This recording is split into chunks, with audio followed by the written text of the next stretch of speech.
Welcome to this practice. We're going to begin standing today. So go ahead and turn on your mat to face the short end. And you can stand wherever is comfortable for you right now with your feet maybe hip width apart. And we often do our centering sitting, but today we'll do that standing. So you can look out and find a level gaze and soften your eyes. And just keep your eyes open for right now and see with your eyes soft, almost like you're gazing out at a distant horizon line. If you can take in more, not less. Almost like you can see 180 degrees with a little bit of the peripheral vision in your awareness, top, bottom, and sides. You can blink naturally. And just notice what's coming into your field of awareness. So it's a good idea to be able to stay centered and be present, even when we're awake with our eyes open and participating in the world. Now, if you prefer for just these last couple of breaths, you can close your eyes and see how that feels differently in terms of centering your attention. It's good to be able to do both. We'll take one breath here, last breath in this position. And when you exhale, just begin to fold forward and place your hands down on the ground. If the ground is hard to reach, just bend your knees and put your hands on your shins instead. Now, if your eyes are closed, and that's the way that you typically practice, that's how you center yourself, I challenge you today to just periodically leave your eyes open and try to be centered while you're aware of what's happening around you. Conversely, if you tend to always be hyper-vigilant and your eyes are always open and receiving too much information, and this is the big and important part, if you do in fact feel safe with closing your eyes, just periodically try closing them for a moment and see what happens. Now, regardless of that, when you breathe in, you're going to just lift the chest enough that you can walk your hands out and then step your feet back and come into downward facing dog. The basic shape of the pose is straight arms and a straight long spine, the spine not rounding up toward the sky. Now, if straightening the legs causes you to round your back, just keep your knees bent. And we'll just hold for a moment and allow ourselves to be in this shape with the hips as the high point. Let's take one more breath. You're going to step your right foot forward, but to the outside edge of your mat, near your pinky finger. Spin your left heel to the ground and come into humble warrior, just right leg bent, left leg straight, but with the torso releasing forward or down. Contract the belly slightly, tuck the chin in, gaze back toward the left foot or even between the legs. Try tucking the right hip under, and just notice, are the eyes open or closed? Regardless of that, can you be aware of what's happening in the space you're in right now? Inside you or outside you? When you inhale, you're going to sweep that left arm out. You're kind of looking toward the floor, so it's a bit like side angle pose, but just looking down. Kind of tuck that tail around the back. Stretch through the left side and maybe start to open it up just a hair, turning the chest a tiny bit more away from the ground, just lengthening that left side. And when you inhale, turn back to the floor. And exhale, step back into dog pose. We're going to breathe in and lift the right leg up and turn the hips open. So right hip is stacking higher than left. You're looking out under the right arm. Keep some lightness in the left arm as well. If the eyes are open, see if you can soften the gaze and see even into the periphery. And then maybe periodically close them. See what that does for you.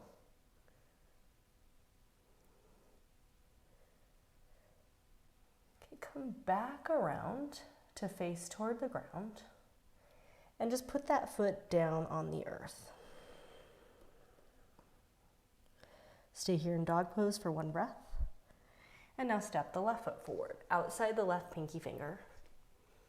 Spin the right heel down and come into humble warrior. So the humble part is that the head is bowing down in deference to the heart, with humility. Try tucking the left hip and tail under, letting the head release, or maybe even contracting the front of your body to help pull the head down. If you always tend to practice with your eyes open, you might close them.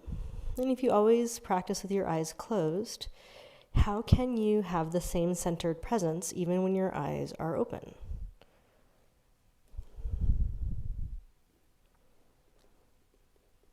Lift up the right arm and stretch it out alongside your ear. So right now, you're kind of in a hybrid between side angle pose, which normally faces up toward the sky a little bit more with the chest, and humble warrior. We're really just trying to lengthen really strongly through the right side body. And you may decide to turn a little bit more away from the floor with the torso, but let's not cause any distress in the low back. Inhale, turn back to the earth, lifting the right heel as you do. Exhale, step back, dog pose, pushing through the upper back to deepen the length of the spine without rounding it up toward the sky. Inhale, left leg up, bend the knee, lift the left hip higher than the right. Try not to collapse in the right shoulder. Stay here. And open up in the way that you can, that feels safe for where you are right now. Put the left foot back down. Inhale forward to plank. Now we're going to omit bending the elbows here. So we're just going to dip the hips and lift the chest through the arms. We're coming into a version of upward dog. Now you're welcome to stay as is or to flip the feet so that you're on your toenails. Tuck the tail, zip the low belly up, lift the chest. Look forward. Eyes open or closed, it's up to you. Pull up the belly, push back, downward facing dog.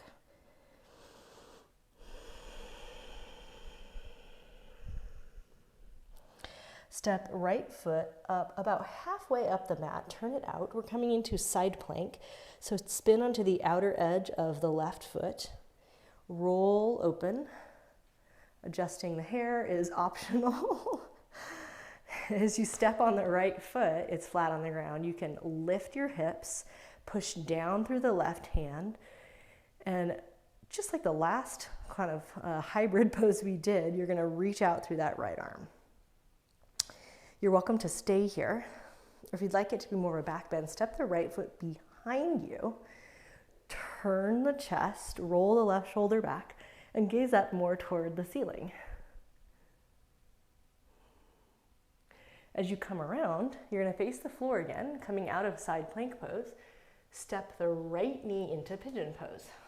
Put it right down on the ground. Drop the left knee. Use your hands to assist, but lift up out of your hips. Tuck your tail under so that you're stretching into the hip flexor on the left leg.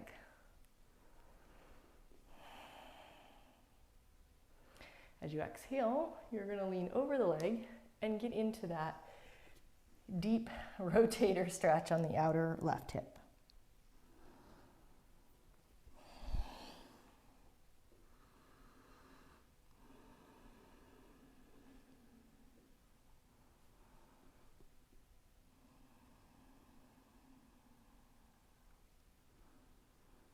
And just notice your sense of presence. And what I mean with that is, how present are you? Are you aware of this moment, mindful of what's happening in your body or in the room where you are? Is that a calm state of awareness or an agitated state of awareness? Not all bodies will feel safe. And sometimes we feel safe, sometimes and not at other times. So,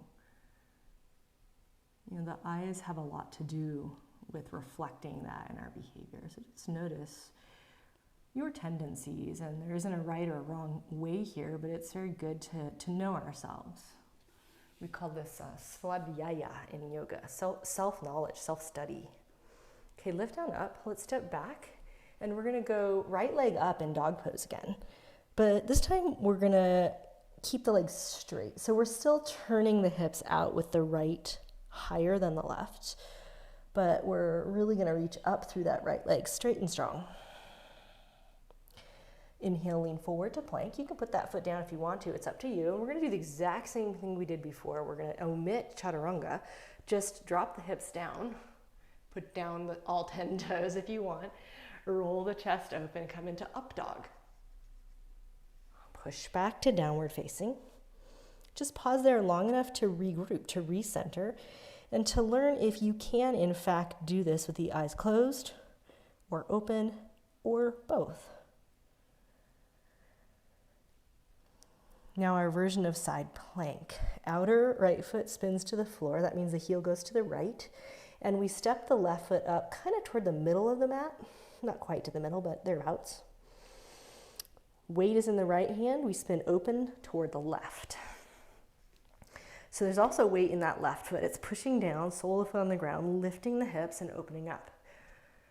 If that feels stable, you reach the left arm alongside the ear, sort of like side angle pose, almost like you're bowing up, hips high.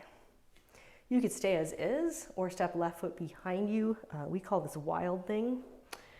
And you roll the right shoulder back, curl the chest open, lean into that left foot that's behind you and gaze toward the sky. Maybe even reaching or looking out towards the reaching arm.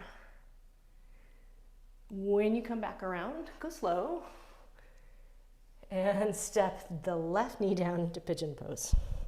Drop the right knee too and use your hands to assist, but kind of rise up out over the hips. Tuck the tail, trying to bend not just in the low back, but get some stretch in the right hip flexors.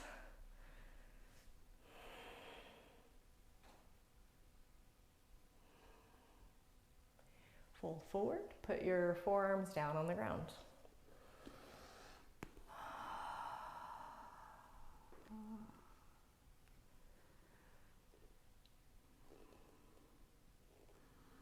I think that it's risky for us to think about yoga always like calming us, or always like, here's another one that I know a lot of yoga teachers think, like, oh, it just, if my students leave happy, then everything's great. Well, it's kind of unrealistic expectation to think that you can always be calm and always be happy. Right? Like sometimes there are upsetting things that happen. And sometimes there are circumstances that are going to prohibit us from feeling calm. And those can be good circumstances too. Often they're not. But I just want to speak this out loud, like this is an unrealistic expectation. We need to be able to mobilize, sometimes to get out of lethargy or get out of harm. And sometimes we need to be able to calm. Sometimes we need to practice with our eyes closed and sometimes open. Let's climb our way back out of this pose. When you step back, you're going to go to dog pose with the left leg up. So we're doing it with the legs straight, but we're still letting the hips turn out a little bit. This is just easier on your hamstrings on the right leg. I'm not saying it's easy, it's just easier. And again, we're going to lean forward to plank or one-legged plank, and we're omitting that chaturanga elbow bend, no push-ups, just letting the hips dip down, rolling the chest open, and then coming to all 10 toes or toenails on the mat. And then push back and take your downward facing dog once more.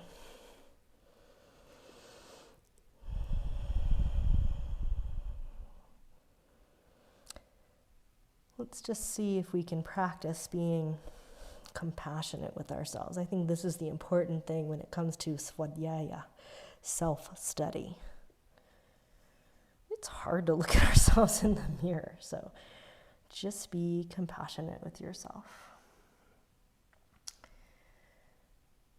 Okay, walk your feet forward. Take them about as wide as the mat. And then release the torso back down into your forward fold. You can hold your feet or your ankles or your elbows or the floor. Maybe just a slight bobbing or movement in the torso. It's up to you.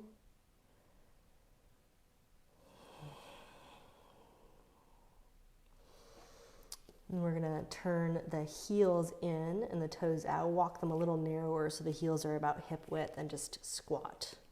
So any amount, and this will depend on your hip mobility, your ankle mobility. Like you might be more like chair pose, or you might be all the way down, like you're, I don't know.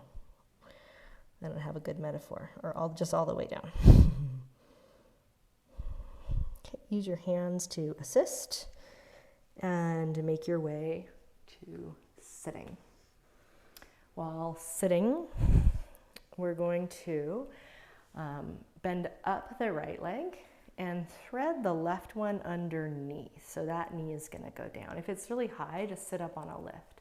You're going to pull that right foot in, and you can keep it foot near ankle, or you can cross it over to the outside of your leg. I ate a little bit too recently to put my foot on the outside of my knee. So regardless of all that, you're going to twist to the right. Use your left hand to hold your knee and bring your right hand behind you on the ground. Let's roll up through the spine. Steer the knee in so that the right foot is a little more flat on the ground, and just begin to let that twist occur through your whole torso.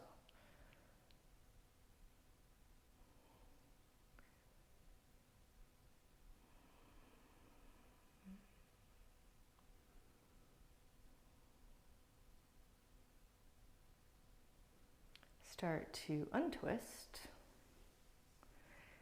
and cross that top knee down on the bottom knee. So this is a version of Gomukhasana, or cow face pose.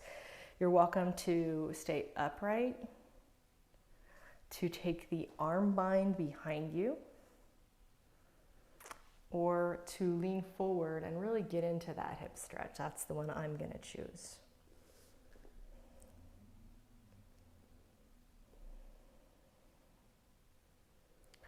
If you have the eyes open, just remember to keep the gaze soft. It is important sometimes for us to see what's happening around, and maybe we can learn to find just a spot of ease amidst whatever information is coming in. And if it does feel safe and you're in a safe environment, maybe you close the eyes and you see if you can stay awake to what's going on around you without being hyper-vigilant.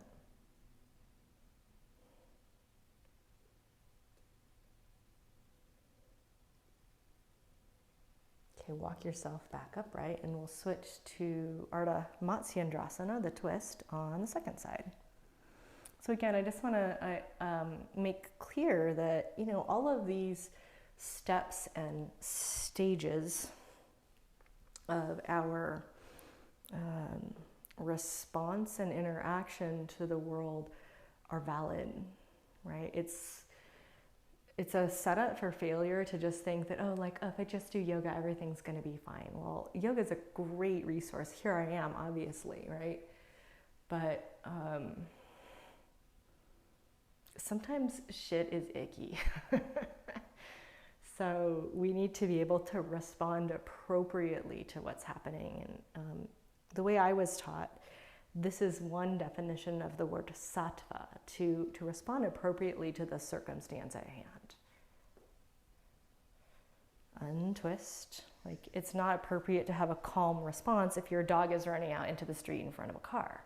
You better have a strong response for that, right? So sit here for a moment with the two knees stacked, maybe sitting on a blanket, and think about it even in terms of this pose. What is the appropriate thing for you, your body right now on this side to do? Is it to stay upright, just like I'm sitting now? Is it to hook the arms behind and get the shoulders involved? Or is it to fold forward over the legs? And it might be different than what you did on the other side, but this self-study and these appropriate responses come from pausing long enough to ask those questions, to look and listen.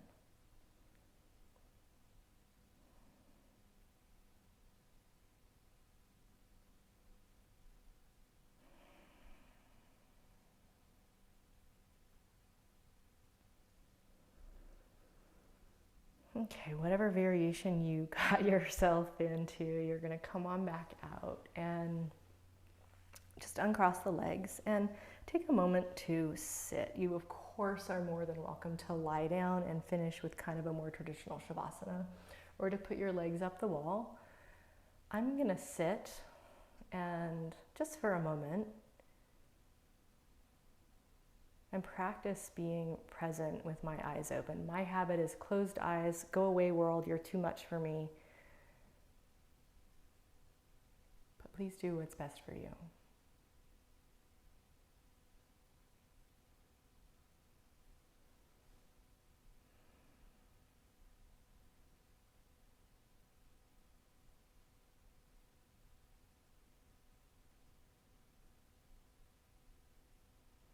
And I'm not saying that you have to be stuck with one. Like if you're like me and you always have the eyes closed, close them every now and then, that's fine. But let's increase our skills and our tools and give ourselves more resources to work with what's happening. If you are in Shavasana, you're welcome to stay, of course, a little bit longer. Even if you're sitting, you can move into meditation. For now, I'm going to close my part of this practice by offering you one more breath in the nose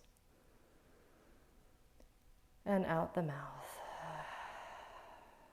I thank you for being here and for your courage to know yourself better and to respond appropriately to what's happening in the world around you.